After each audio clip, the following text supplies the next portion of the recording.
warahmatullahi wabarakatuh. Perkenalkan, nama saya Dian Permataning Tias. Di sini saya akan menjelaskan tentang layanan informasi bimbingan dan konseling dengan tema kesulitan belajar siswa sekolah dasar. Sasaran layanan saya adalah untuk seluruh siswa sekolah dasar pada umumnya dan untuk siswa sekolah dasar rendah atau kelas 1, 2, 3 pada khususnya. Dengan tujuan agar orang tua maupun guru yang terlibat dengan anak sekolah dasar, terutama yang berada di kelas rendah, dapat memahami kesulitan apa saja yang dihadapi siswa tersebut dan dapat membuat antisipasi atau solusi yang tepat. Pertama, apa sih kesulitan belajar siswa itu? Kesulitan belajar dapat diartikan dengan kondisi dalam proses pembelajaran, siswa tersebut mengalami hambatan yang menyebabkan sulitnya tercapai suatu tujuan atau hasil belajar yang ditetapkan. Jadi, kesulitan belajar pada siswa adalah ketidakmampuan anak yang karena satu dan lain hal secara terkait menunjukkan kesulitan dalam mengikuti pendidikan. Pada umumnya disebabkan oleh ketidakmampuan siswa dalam mengembangkan potensi dalam dirinya sehingga memerlukan perhatian dan pelayanan khusus untuk mendapatkan hasil yang baik sesuai dengan bakat dan kemampuannya. Faktor penyebab kesulitan belajar ada dua, yaitu faktor internal dan eksternal, atau dari dalam dan dari luar. Faktor internal atau dari dalam sendiri ada dua, yaitu faktor fisiologis atau fisik, yang biasanya disebabkan oleh kekurangan gizi yang masuk pada tubuh siswa sehingga menyebabkan siswa tersebut mengalami kekurangan gizi yang menyebabkan siswa tersebut mudah lelah, mudah mengantuk, dan tidak mudah menerima pelajaran.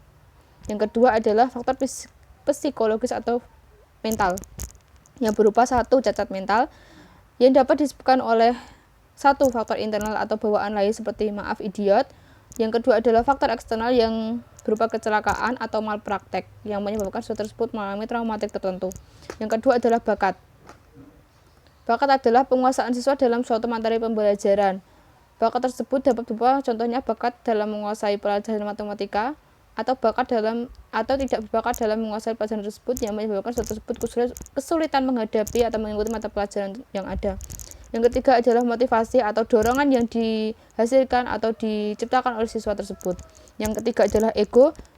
Ego di sini berupa rasa angkuh seseorang siswa yang menyebabkan dirinya merasa pintar atau sudah pintar sehingga siswa tersebut enggan untuk belajar atau mengulas lagi materi yang telah dipelajari. Yang ketiga adalah intelijensi atau IQ atau tingkat kecerdasan siswa. Yang kedua adalah faktor eksternal. Faktor eksternal ada tiga, yaitu yang pertama faktor keluarga. Contohnya adalah kegaduhan di rumah, kurangnya perhatian dari orang tua, tidak tersedianya peralatan belajar yang memadai, kurangnya ekonomi sehingga menyebabkan fasilitas belajar tidak mumpuni dan lain sebagainya. Yang kedua adalah faktor lingkungan sekolah yang berupa kegaduhan antar kelas yang menyebabkan pecah fokus atau tidak fokusnya siswa. Yang kedua adalah bau busuk di lingkungan sekolah dan masih banyak lagi. Yang ketiga adalah faktor lingkungan tempat tinggal yang dapat berupa pengaruh pergaulan siswa di lingkungan tempat tinggalnya, pengaruh teknologi, pengaruh menonton TV terlalu sering, keadaan alam, dan lain sebagainya. Apa sih jenis-jenis kesulitan belajar? Yang pertama adalah gangguan disleksia atau kesulitan belajar siswa. Kesulitan belajar di sini dapat berupa kesulitan membaca ejaan dan beberapa kasus matematika. Gangguan ini tidak disebabkan oleh kemampuan fisik berupa penglihatan, pendengaran, dan lain sebagainya, melainkan berupa ketidakmampuan otak mengelola dan memproses informasi yang sedang dibaca anak tersebut.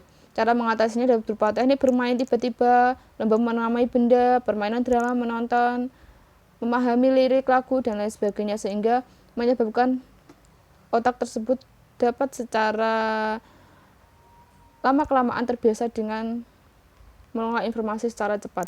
Yang kedua adalah gangguan disgrafia atau gangguan belajar menulis, meliputi hambatan fisik seperti tidak dapat memegang pensil dengan benar sehingga tulisannya jelek dan lain sebagainya. Yang ketiga adalah gangguan diskalkulia atau kesulitan belajar matematika, ditandai dengan kesulitan belajar dan mengerjakan tugas yang melibatkan angka dan simbol otomatis. Beberapa cara yang dapat dilakukan adalah dengan memahami materi yang berorientasi pada dunia sekitar siswa, melakukan harmonisasi antara guru dan siswa sehingga terjalin komunikasi yang baik dan terjalin rasa kepercayaan siswa untuk mempelajari materi yang ada sehingga mengurangi akibat dari gangguan diskalkulia. Yang terakhir adalah tentang beberapa teknik dapat dilakukan untuk membantu siswa mengalami kesulitan belajar. Yang pertama adalah mengadakan remedial teaching atau remedi untuk mata pelajaran tertentu. melalui bimbingan orang tua di rumah, pemberian bimbingan mengenai cara belajar yang baik, menerapkan model pembelajaran yang bervariasi, mengenali dan memahami gaya belajar siswa dan memfasilitasi siswa agar proses belajar lebih optimal. Yang terakhir adalah pemberian bimbingan pribadi untuk mengatasi masalah-masalah yang berhubungan dengan psikologis. Sekian yang dapat saya jelaskan. Bila ada kesalahan dalam pengucapan maupun tulisan, saya mohon maaf yang sebesar-besarnya. Sekali lagi, wassalamualaikum warahmatullahi wabarakatuh. Kesulitan belajar dapat diciptakan atau dapat terjadi oleh seluruh siswa. Oleh sebab itu, pentingnya pendampingan dari guru dan sekarang di masa pandemi oleh orang tua sangat berpengaruh atau dapat mengurangi kesulitan belajar yang dihadapi siswa. Sekali lagi, wassalamualaikum warahmatullahi wabarakatuh.